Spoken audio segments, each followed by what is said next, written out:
Vallotton, welcome to the Next Brave Thing podcast. I'm so excited to have you as a guest. Thank you so much for joining me today. My goodness, I am so excited to be here. I have been a listener of this podcast, so it's fun to be on this side of it. I'm so honored that you listened. So it's very exciting to have you. And we are actually, when I was living in Reading, we were workout buddies. So We we would were. see each other and we would have these little sidebar conversations after our very sweaty workout. Yes, yes. Yes, Only I the do miss it. I Go ahead. know it is the best. I was thinking, I began to be like, man, it's been a long time since Ella's been here, and then I heard through the grapevine, she's back in Australia. It's Yes, like I've I been know. missing you this summer. I know, I know. I think it's probably we worked out like probably 4 or 5 times a week at the same Yeah, class. So yes, very fun and miss that and miss our conversations. We'd always like have these catch ups after our workouts. that's That why would you be go so to sweet. workout classes. Exactly. Exactly. Exactly. But I'm so excited to have you on the podcast because I think in the midst of our workouts and we had these conversations, we've had many conversations about like content and putting ourselves out there and all of that. And I remember you were talking about doing an insecurity detox. And I was thinking a lot about our need for security as humans. And I was like, I'm going to get Ellie on the podcast to talk about cultivating security and all of that. But how about you tell us a little bit about who you are and just a bit of your story in a nutshell? Yes. Oh my goodness. Okay. In a nutshell, well, I'm originally from Los Angeles, California. And I always say, though I grew up in a massive city, I really grew up in quite a small little Christian bubble. Then I went off to just like private Christian schools, church every Sunday, even though, surrounded by this big bustling city with lots of different types of people and types of beliefs and all the things. And in college, I went off to a major public university and in LA. And I remember having this thought one of my first days on campus. Oh, this is what they mean when they're talking about the world. And it was Yeah. one of the first times that kind of that small little bubble I grew up on was just completely shattered. And I went about a journey of who am I? What am I? What is the world? What do I believe? Long story short, I've always known the Lord, loved the Lord, grew up believing in Him. But in that process, really went on a journey of discovering who the Lord was for me and what my relationship looked like outside of that little bubble I grew up in. And I ended Mm, up here in Redding, California, where obviously I've met Ella and I attended ministry school. And that completely changed my life. Like who I wow. was back when I graduated from college and came up here until now feels like a completely different person. Um, and I have a lot of that I attribute to coming to ministry school. But while in ministry school, I met my husband, and he's originally from Redding, California. So we are here now. We live here, have our house and all of our little farm animals. We are slowly but You're so surely cute. gathering.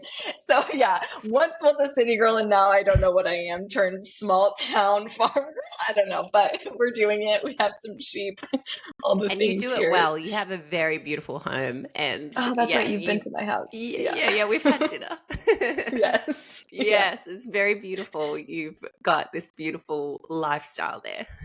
Oh my goodness. Well, it feels like an experiment, but we're doing it. Yeah, So yeah, it's yeah. living up here and Hmm. um, loving life up Yeah. here, and it's been good. Yeah, and I'd love our audience to go check you out on Instagram because you just have the Yeah. best reels about marriage and being like navigating all of that. And you're so authentic and real. And it's so, I love seeing everything that you post. But you have a marketing background, right? Don't you? Is Yes. that what you studied in No, LA? no, what's wild is no, I actually studied international development studies and Oh, then okay. landed an internship, yeah, in marketing Yeah. and kind of Okay. stuck with that. Yeah, Hmm. that's crazy. And then you, just so our audience know, you have a truly living mentorship and Yeah. you have and then you run something called Date Well, is that right? Yes. Yeah, I guess I should give Hmm. all the shout outs to all the little Yeah, things. But yes, I tell us a bit more about what you okay. do. What do you do now?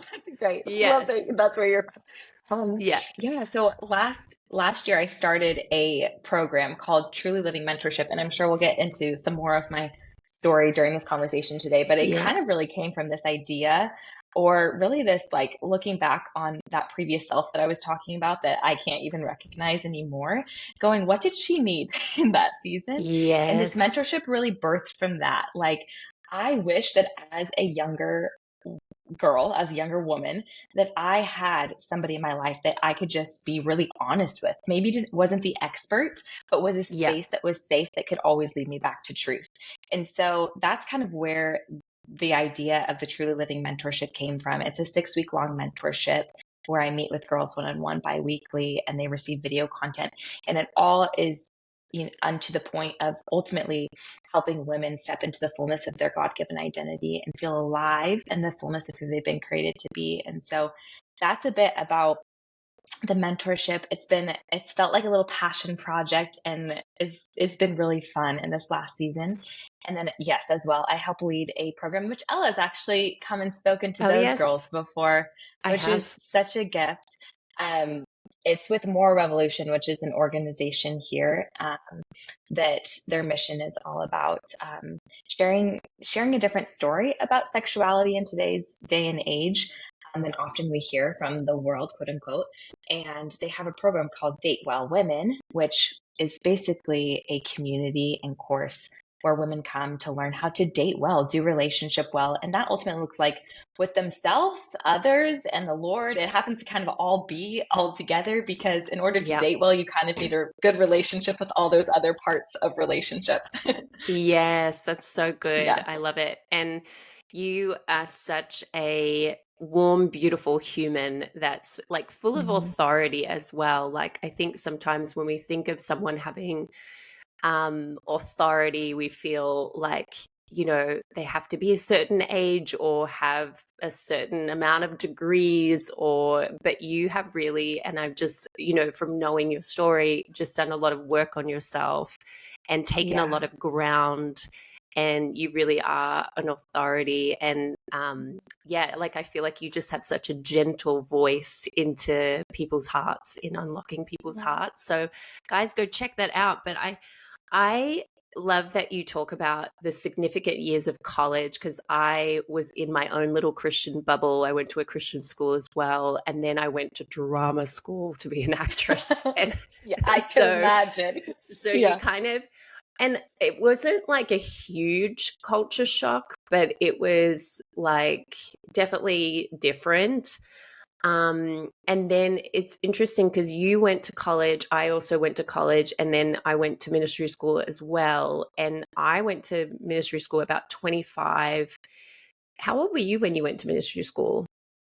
Yeah, like 22, 23 Yeah. So, when I moved yeah, up I here. think Yeah. even just like in those early 20s, like when you come out of like your family home and you go to college, like those are very, I remember probably the early 20s were probably, I mean, I've definitely had hard seasons since, but Yeah. I think they're very disorienting, like where Hmm. you don't really know who you are, but you think you know who you are. And it's, I don't know, a lot of Hmm. your beliefs are tested.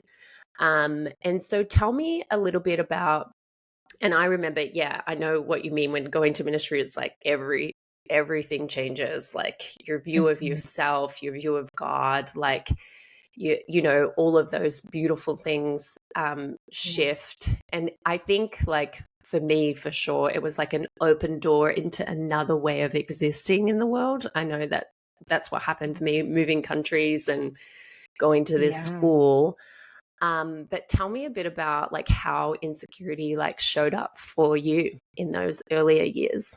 Oh my goodness. Yeah, in my earlier years, it's funny because I was kind of like simmering on this before we even jumped on this call and thinking about my younger self, I actually what's funny is I think of the stereotypical insecure person that we might think about, and I don't Yeah. think I actually came across as that stereotypical insecure person. I actually remember getting compliments when I was younger, like in high school and in college. Like I seemed so confident, right? I was like in student government and captain of the soccer team. Like I did all the things that attributed to leadership and Mm, being confident.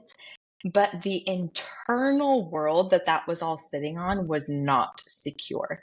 And yeah. so I think for me, it actually showed up in maybe not your average or typical insecure ways that you might think of. Um, a little bit of my early, teenage, young adult years were really rough, like Mm, you shared, and um, a lot of it is probably comes from lots of different things. But a little bit of my story is that when I was at the end of high school, I really started to struggle with an eating disorder, and I remember thinking in the time, like, I don't know if this is, all adds up just to my all the pressures of the world of what a woman is supposed to look like, right?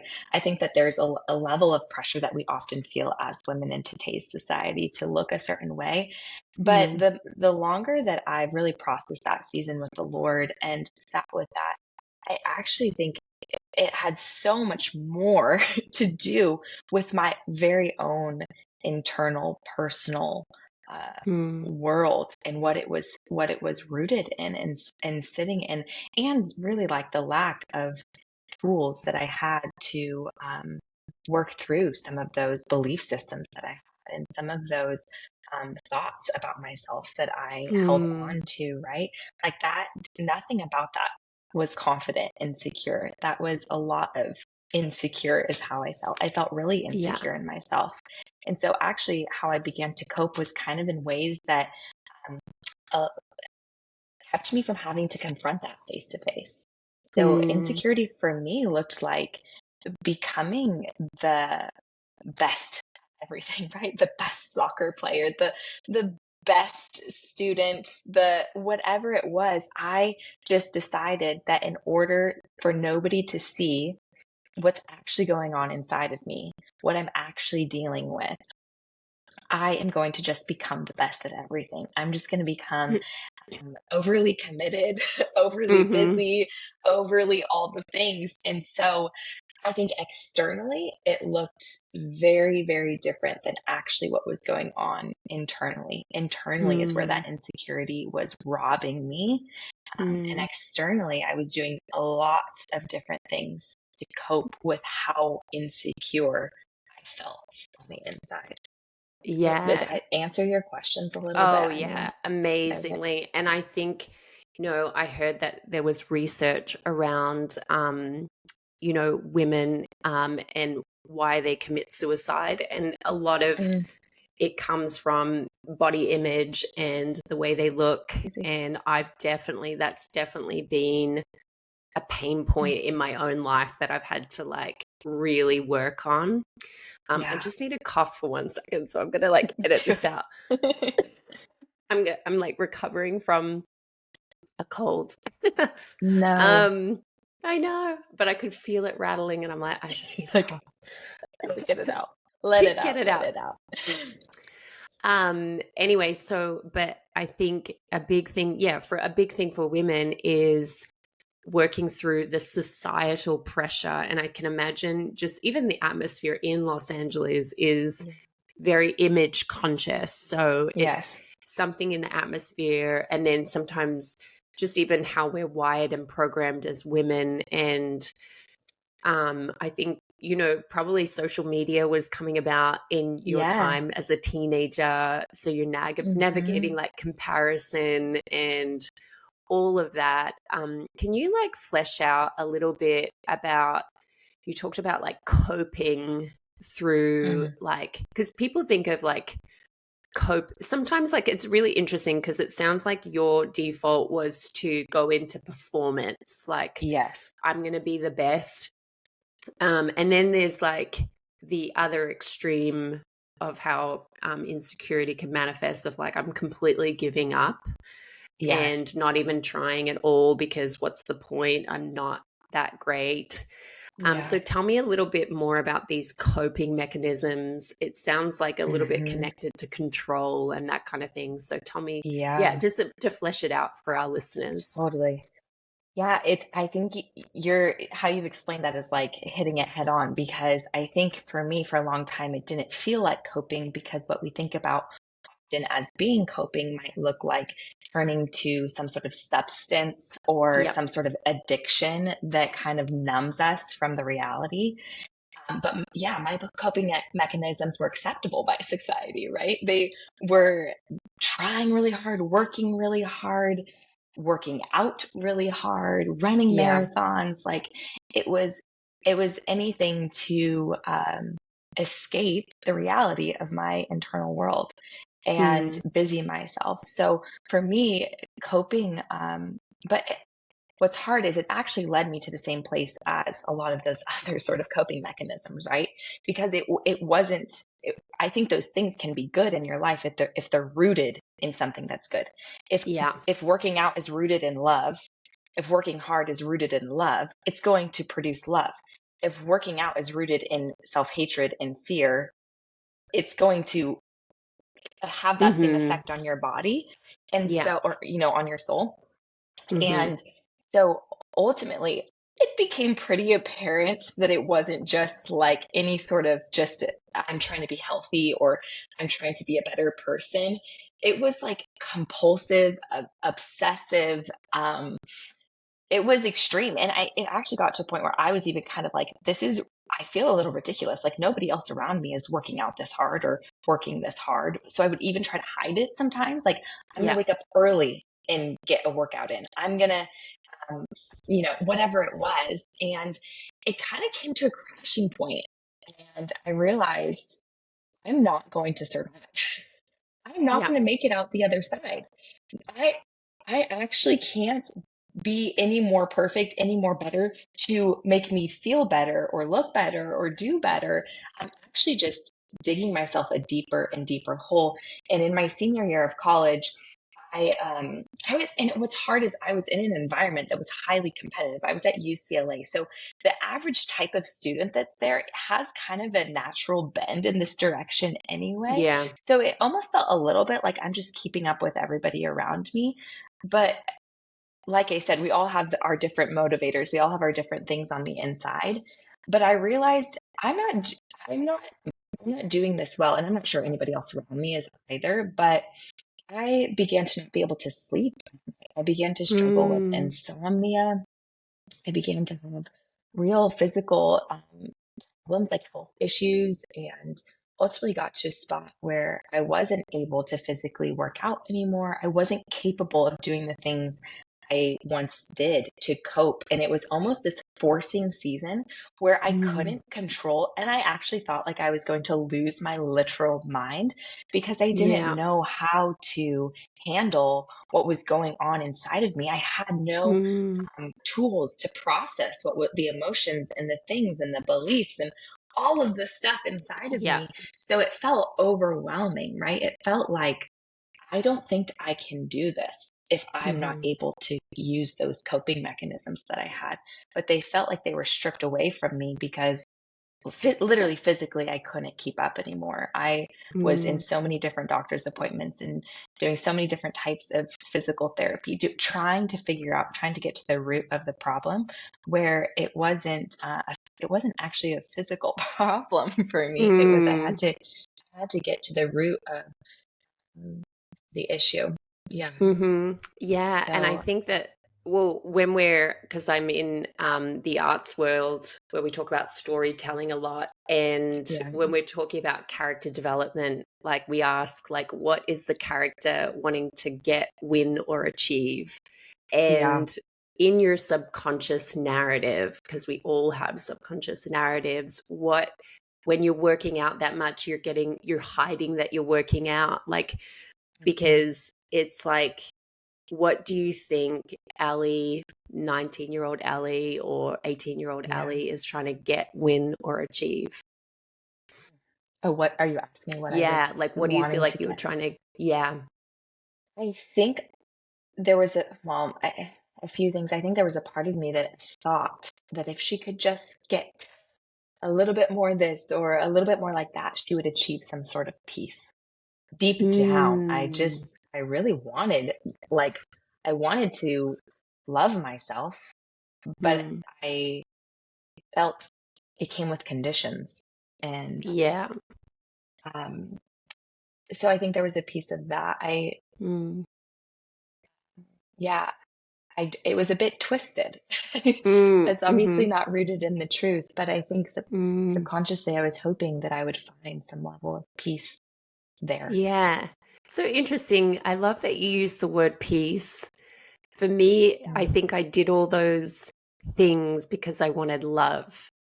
And Mm, so like that and it's connected to what you're saying is like peace was conditional on did you tick every box today? yes. And for me, it's like love was conditional of did you perform and do all these things to get Yeah. love? To be able to And receive it. Yeah.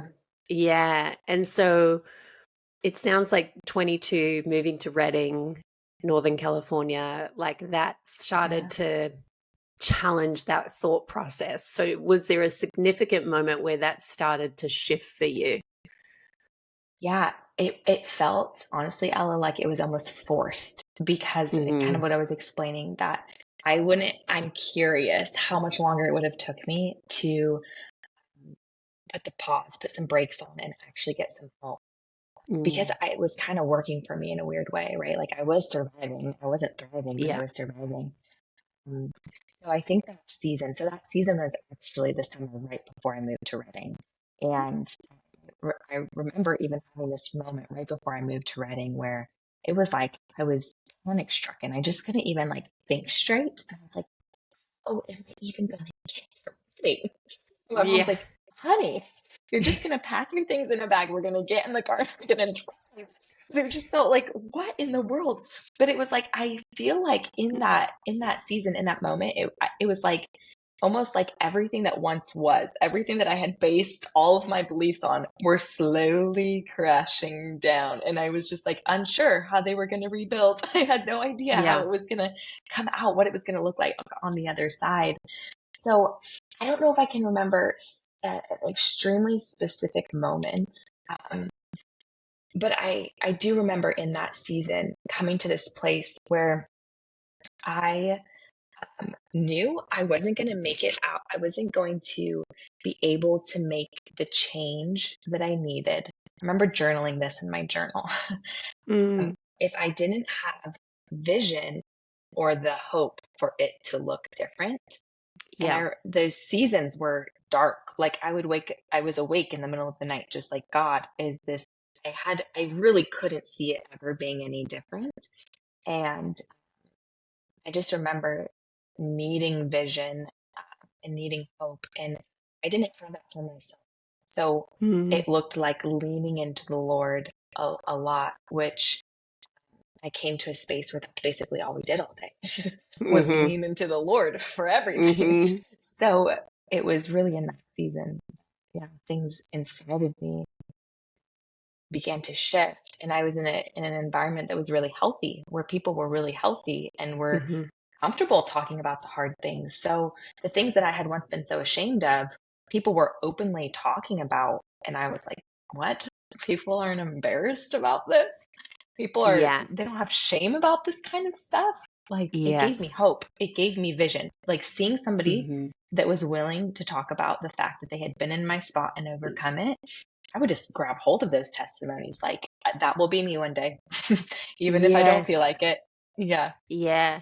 It's so, as you're sharing, like, I remember that same. I love that you talk about vision because I think that, like, being able to see that there's another way and that, like, this perfectionism isn't like, I don't know, there's another way to live life. I remember feeling the same thing because I'd come from a church where there was a lot of perfect looking people on stage. And Yeah. I don't want to, like, like, we don't want, I mean, I think that sometimes that can get a bad rap because I'm not trying to, like, shame that, but there was a lot of perfection and performance, like Yeah. looking a certain way, acting a certain way. And what was breathtaking to me was seeing like human people, sometimes not the best fashion, just a bit Yeah. like human, Yeah. and like Reading fashion. how, yeah, I remember Yeah. seeing a few people that weren't necessarily like shiny in the sense of like Hollywood would maybe not call them. Yeah. but like Yeah. but I remember seeing like a beauty exude out of them, and it Hmm. started to rewrite my view of what beauty is. And I think that people Mm, listening, like sometimes we're literally need a bit of a detox and a bit of a digital detox of what we're looking at, to so rewrite true. something in our subconscious that says actually like beauty isn't um not having wrinkles, or like all So of good. that, or having Preach. regrowth, Yeah. and or like just seeing like.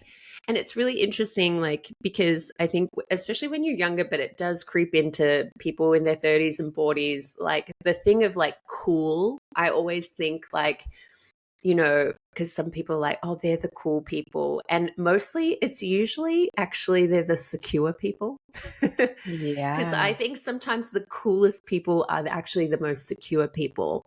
And Yeah. so I don't know, like, how have you learned to, and it's not that I think people aspire and try and have something outside of themselves to make them look cool or look secure, but how Mm. have you cultivated, you talked about vision, but how have you cultivated security? Because I think it's like a garden that we cultivate, it's Yes. something that it's not like just because you're not in your early 20 years, it's not like all of a sudden I'm perfectly secure in every area. Like, so how do you 100%. cultivate, how do you cultivate security? Yeah, I love that analogy of the garden because Yeah. I feel like that's so true. You got to pick out those weeds sometimes because they try to creep back in. Mm, And different seasons take on different needs, right? Like in the winter, I don't need to water my garden as much as I do in the summertime, right? So I feel like I've noticed just in the shifting seasons when I feel like I'm going maybe on a bit of a tangent, but I feel like I've noticed the different shapes and forms of insecurity have come up in different ways in different seasons.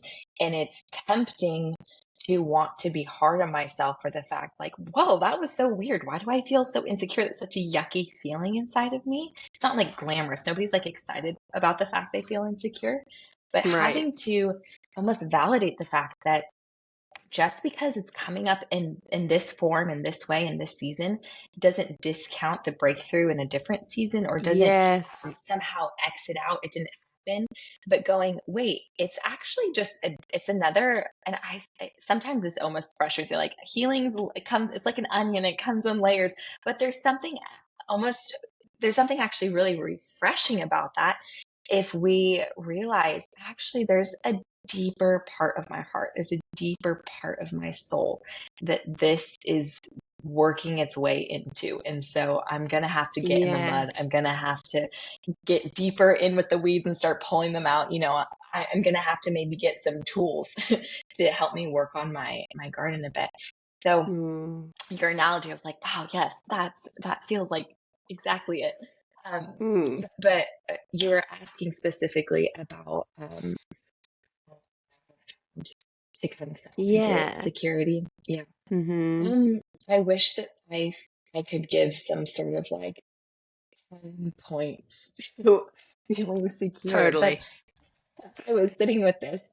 I feel like a lot of when I began to experience a lot of the breakthrough for me was when I almost stopped trying so hard to be good or to be something that I wasn't, and just being brutally honest with what wasn't, with what was going on inside of me, and not trying to run away from it.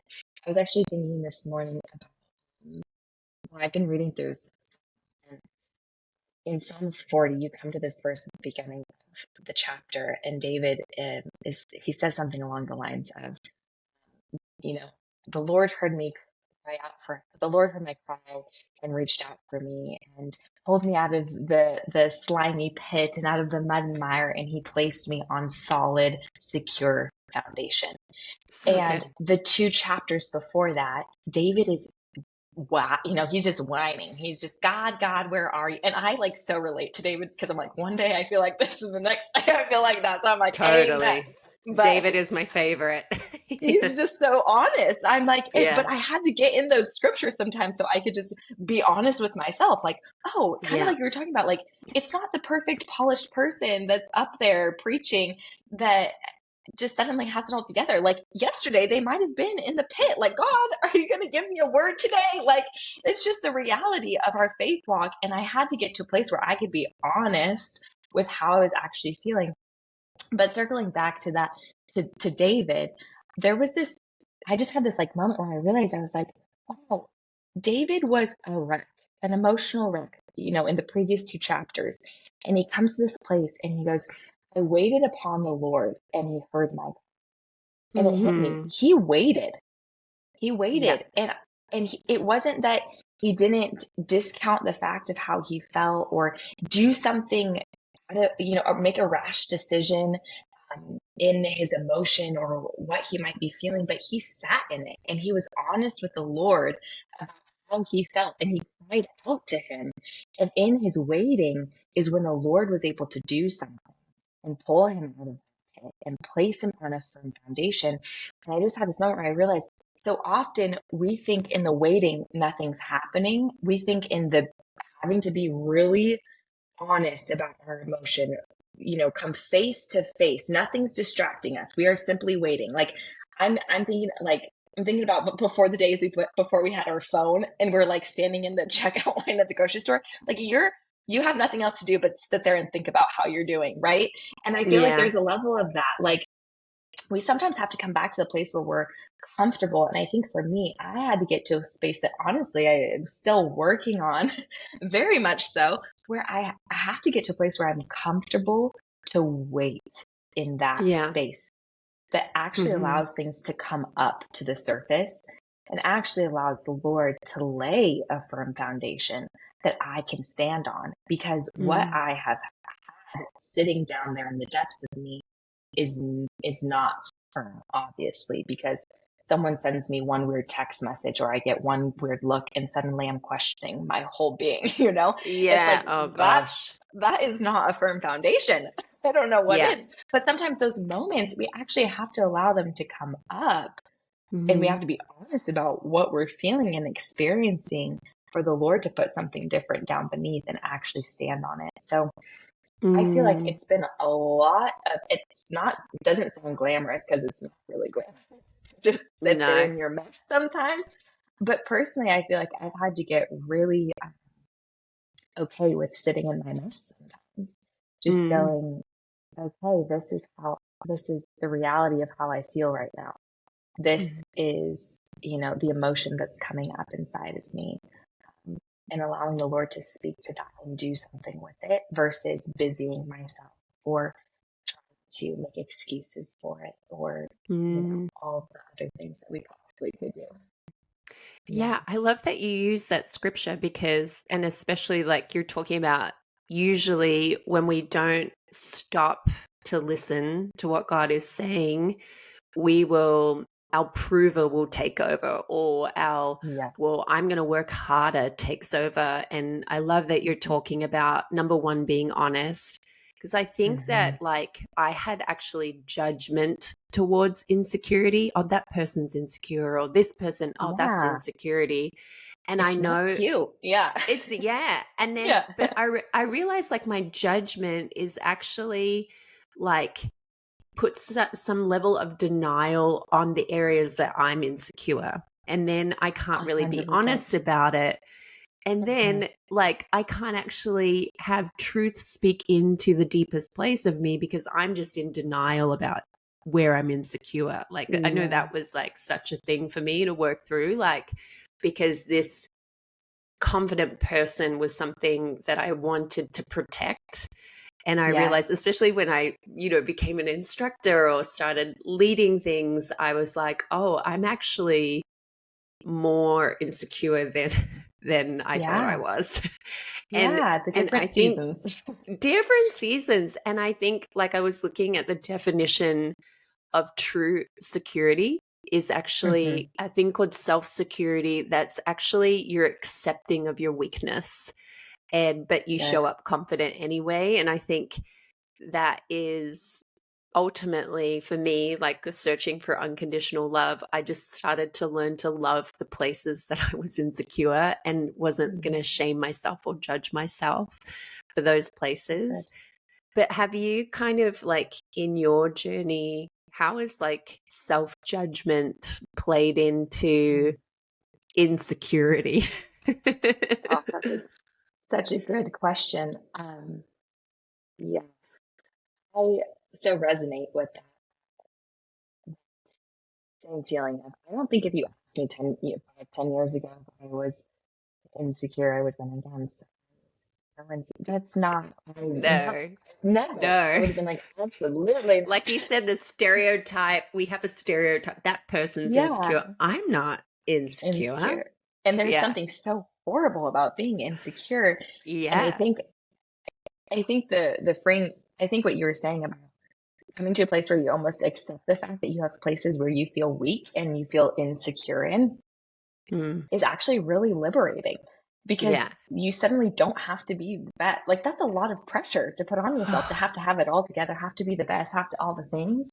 And so to get to a place where you actually realize it's actually so freeing to not have to be all the things, right? Like we all have areas of growth, of course, that you'll want to look at and, turn to and get help for. But the reality is there's just going to be places where you don't have it all together all the time.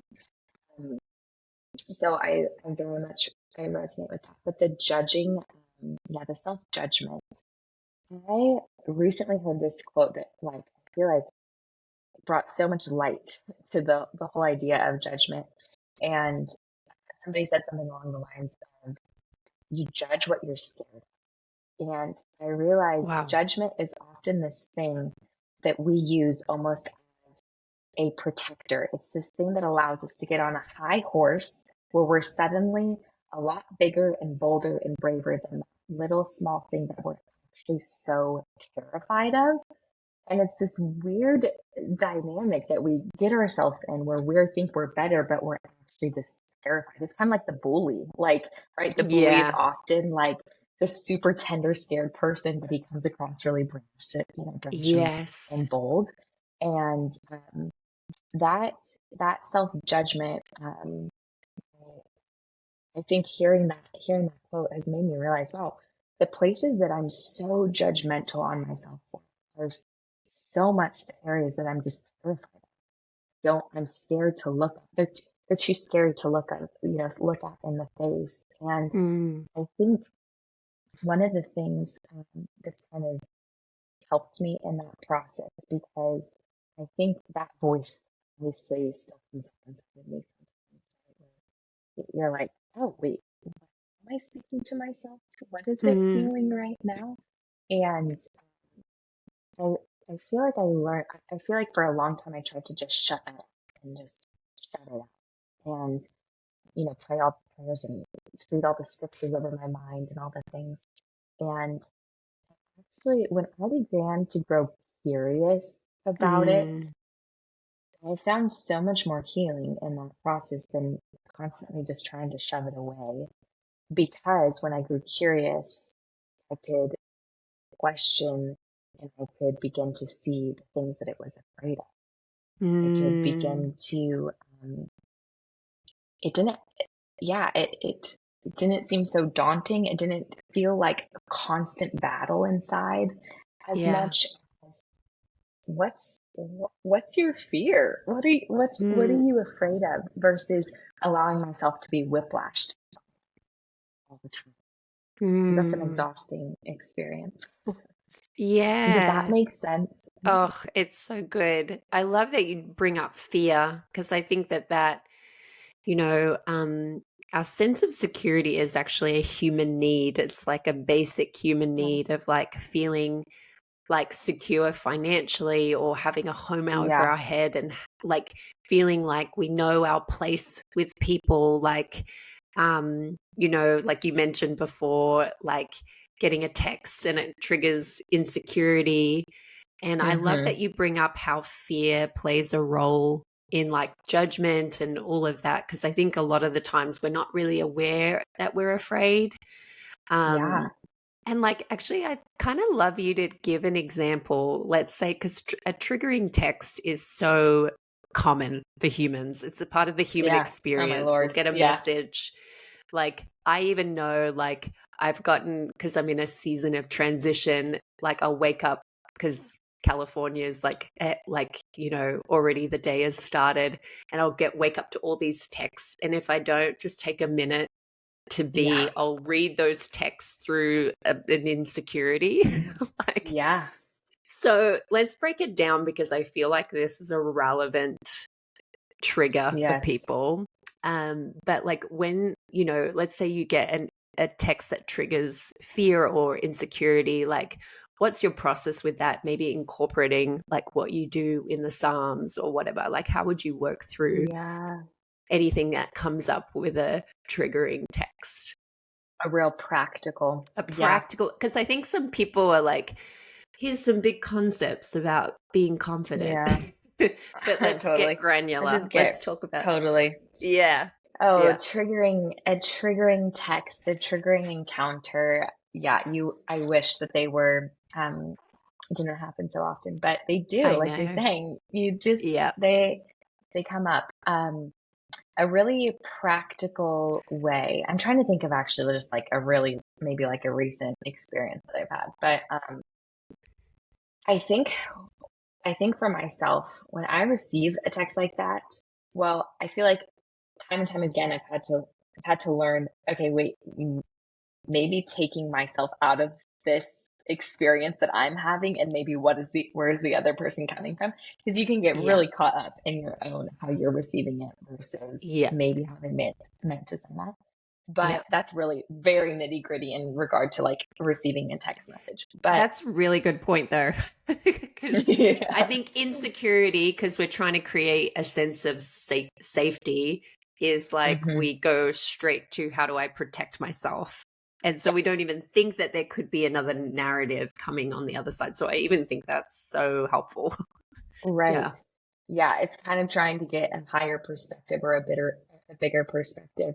But I'm like I think about even just in marriage, because that's probably the place I get triggered the most, right? It's the person that's closest to me. And totally. it's, it actually is like the person that can do this so well, I'm like, one day. But the fine art of actually, it's almost like for me, it's really easy for my emotions to become really dysregulated, right? So if I feel that level of the thought comes to mind, oh my gosh, this person thinks I'm an idiot, or whatever. Yeah. They're totally misunderstanding where I'm coming from, and now I'm triggered. My emotions like spike, and suddenly I'm actually like not even able to see clearly or feel clearly. And sometimes for me, it looks like literally setting down whatever that experience is, whether it's an email, a text message, an encounter that I'm having with my husband, and leaving the situation for a moment to collect myself. Because for me, like insecurity, that is often such an emotional reaction that I have versus any level of logic. So Yeah. going to a place where I can like connect with my heart, like where am I feeling this emotion in my body? For me, it's often in my chest when I'm feeling Oh, really anxious yes. about something, right? And you're just like, I just need to escape this and just get it out. And going to a place where I can like almost check in with myself, with my emotion, with what's going inside my body, and coming to a place where I can find some level of peace. And for me, if I'm not, and obviously inviting the Lord into this process, but if it's taking me a long time to get to that place where I can find like logic and peace and reason within responding to that person, or feeling like I can come to some level of, a plan of a strategy for whatever problem that I'm facing, whatever's triggered me. I'm often Mm, bringing people to my process to help me see differently, right? So if I'm not Mm. able to get to that space between me and myself and the Lord, I bring in wise people into my life that I really trust that can help me see differently or yeah, process what's going on inside of me. Because sometimes we get stuck. Sometimes we kind of Yeah. get stuck on an emotional loop.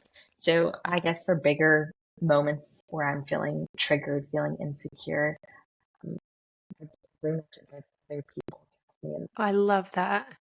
and That's so good because so many people don't do that. I love that you talk about regulating, and it comes back to what you were talking about in the Psalms of like the Psalms are yeah. such a great framework and Hmm. guidebook of how to actually regulate your emotions.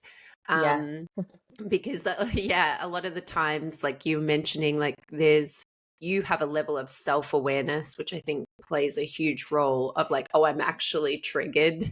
Like some people Yeah. don't even know they're triggered, and then they're building up narratives about themselves and other people. And I think, yeah, just you talking about bringing in other people to challenge your perspective, like we have to let Hmm. go of the narrative that maybe self protects us in that moment and Yeah. like invite other people in. And I love that you bring up that point. That's so good. Yeah. So, Yeah. you to me, you actually really, as a human, just radiate a beautiful confidence that is Mm. so approachable and human. That's what I love about you, Ali.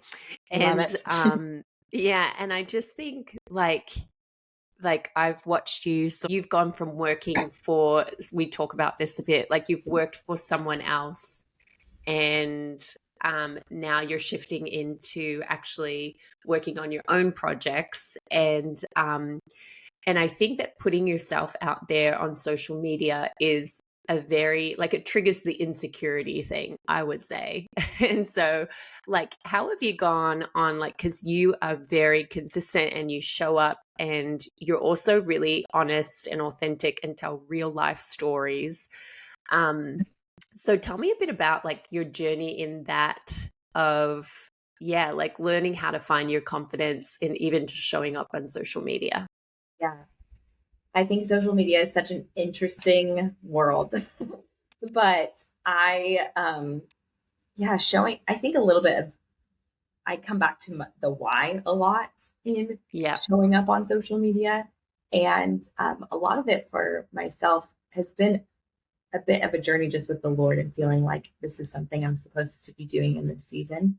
But a lot of the why goes back to I remember feeling so alone in my journey and feeling like I was the only person on the planet that had problems or had these types of Yes. problems.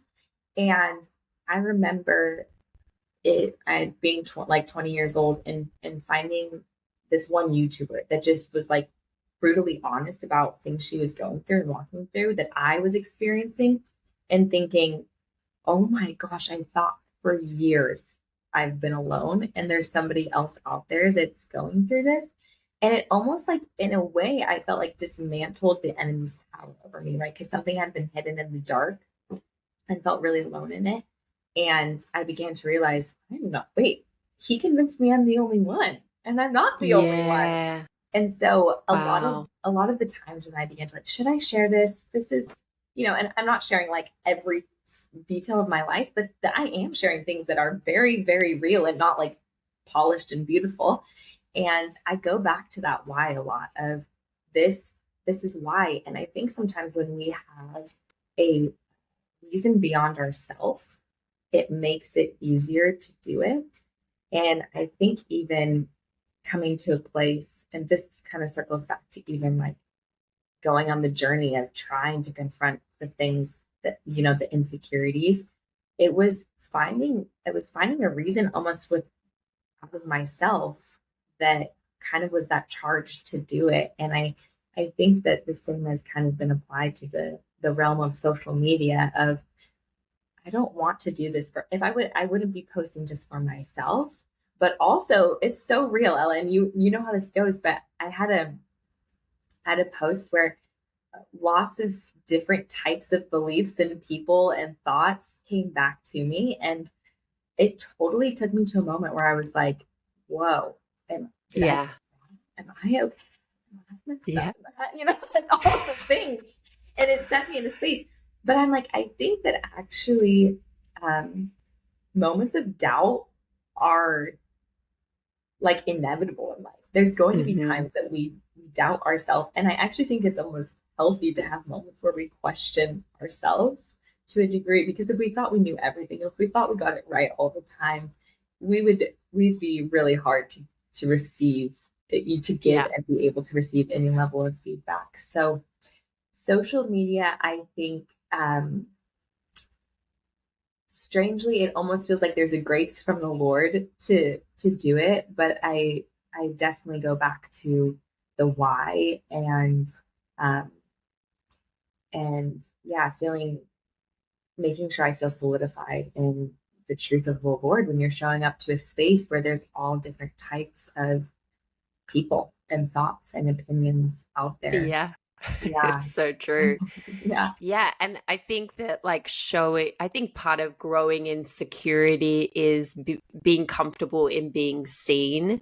And right now in our day and age, social media is that place. And I think sometimes we can have some judgment of like, gee, they're just into themselves, or like, or, Yeah. like there can be this like self-centered kind of Mhm. judgments. And it's actually like you were saying, like I remember, yeah, when I moved countries, I did not see any stories of like, and that was like 10 years ago. So it wasn't like bloggers and YouTubers were as big then. But I remember feeling like, who is talking about real things? Like I need to like feel a sense of like I'm not alone in this. And I love that that is your why. Um and yeah, like really learning. I think I've watched you like grow in confidence of like, well, this is just who I am. I'm becoming more and more unapologetic, and I'm Yeah. accepting that some people are not for me. Right. And that's security. Like, okay, some people are not going to agree with me, and so that's really cool that you shared that. I love that. That's so cool. Wow. So yeah, it's like definitely the Wild West out there on the social media for sure. So I just sort of in closing, one of our pastors, Bill Johnson, says insecurity is wrong security exposed. I'd love to know what you think about that quote. I mean, I feel like, well, anything Bill Johnson says, right, is like gold. That's Not right. to We should say. all sit up and pay attention for sure. Yes. I feel like that is, it's such a truth-filled way of explaining it, because Yeah. um, insecurity is often, like he says, it is just it's telling of where your security is rooted in, right? Yeah. It's telling of what your foundation is. And so I think if you come to a place where you're recognizing, we've talked lots about this today, but instead of the judgmental, the frustrated with yourself about the fact that you're feeling some level of insecurity, versus taking on sort of the hat of, oh, that's really interesting. It's actually just revealing that where my security is not in the right place. It's not where it's supposed to be. And it's actually Mm, just really revealing and telling, so that you can be aware of it and begin to put your security where it should be, right? And the truth of the Lord, in his presence, in his heart for you, and his thoughts for you. Um, so I'm like, of course, Bill Johnson says it all, right? That's, I would say that wraps it up with a beautiful bow. That is what yeah. security is. Yeah. Yeah. And then we get to, like you, to use your word, we get to get curious about what's happening around that area. And the beautiful thing is, like, I want our listeners to really hear that you can repair the places inside you that feel insecure. Like, you can actually go on a repair journey, and hopefully, from listening to both of our stories today, that people can actually be invited into, like, oh, there's a place that I can actually be at peace, or know I'm loved, or know that I'm accepted without having it together. Like, and so I love that you're sharing that. And in closing, being that the podcast is called The Next Brave Thing. So I'd love you to share what's your next brave thing, Allie? Oh, my next brave thing. Yeah, what is it? Oh my goodness.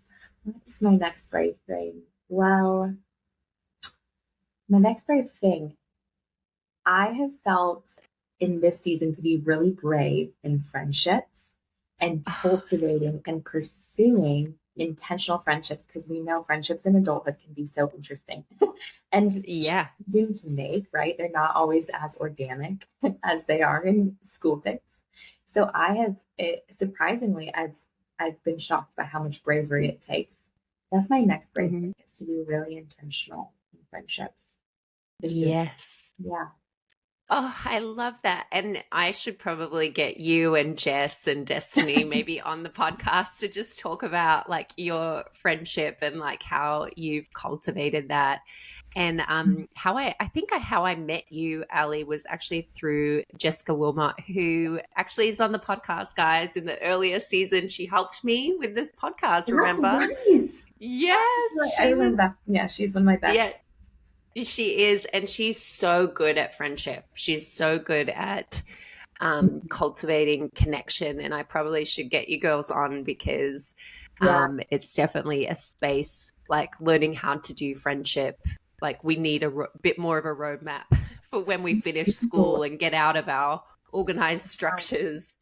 Yeah. Jess has taught me everything I know about friendship, but truly she is excellent at it. And she's now a long distance friend, but even in distance, I'm like, this girl, she amazes me. She's really taught me what it looks like to be a true friend and how to do it in all the shifting seasons. Yeah. She's a gem. That's right. Yeah. That she was our connection point. Yes, she was. Oh my gosh, that's so sweet. Well, Ali, thank you so much for coming on the podcast today. And so our listeners can actually go ahead, and I'm going to put the links to sign up for your detox, insecurity detox, and your Instagram. And I'm sure that you'll be running another round of mentorship programs. And the beautiful thing is, guys, that's online. So you can be anywhere in the world and join that mentorship program. And yes, I think we need more people healthy people speaking into our lives. So that's such a great opportunity if someone wanted to go after that first season. But just sort of in wrapping up, I'd love for you to just share about what they're going to find in this 3-day insecurity detox.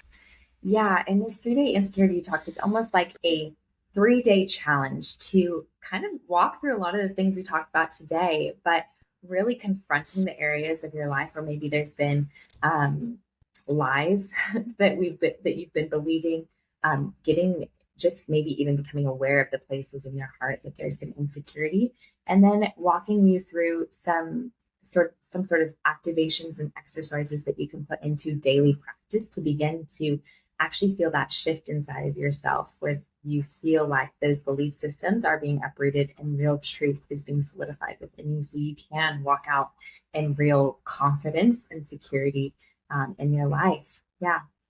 Yeah, that's awesome. And I'm even just thinking, like, I have, some beautiful moms who have teenage girls or girls that are in college in their early 20s. And I just even encourage you to get your daughters to sign up for this. And that would be a good on-ramp to, anyone can sign up for it. But I think that, I don't know, if I had a daughter that was coming out of college feeling a bit disoriented, like what am I doing with my life, or even finishing high school, I'd be like, get in this mentorship program before you make any decisions for your life.